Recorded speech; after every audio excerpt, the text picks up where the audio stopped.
আসসালামু আলাইকুম দেশবাসী। আমরা আসুন না সকলেই ৫ ওয়াক্ত নামাজ পড়ি এবং দেশবাসীকে নামাজের কথা বলি।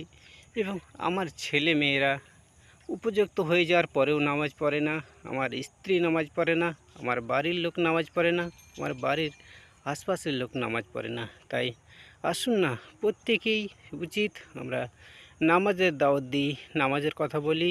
আর প্রত্যেক বাড়ির গার্জেনের কথা মেনে নামাজ এবং হজ জাকাত এবং তার নিয়ম নীতি মেনে চলা আমাদের প্রত্যেকেরই দরকার। তাই প্রত্যেক ছেলে মেয়েদের উচিত বাবা মাকে মূল্যায়ন করা, বাবা মায়ের কথা শুনে তাদের কথা মতো আমাদের ইবাদত বান্দেগি করা এবং আল্লাহ সুবহানাহু ওয়া তাআলার গোলাম হয়ে পৃথিবীতে বেঁচে থাকা।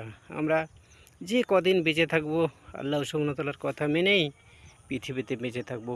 ছেলেও চেষ্টা করবে, মেয়েও চেষ্টা করবে, গার্জেন চেষ্টা করবে, মা বাবা সকল দেশবাসী সকলেই চেষ্টা করবে আমরা আল্লাহ সুবহানাহু ওয়া তাআলার পথে সঠিকভাবে নিয়ম নীতি মেনে আল্লাহকে মেনেই চলা আমাদের প্রত্যেকেরই উচিত।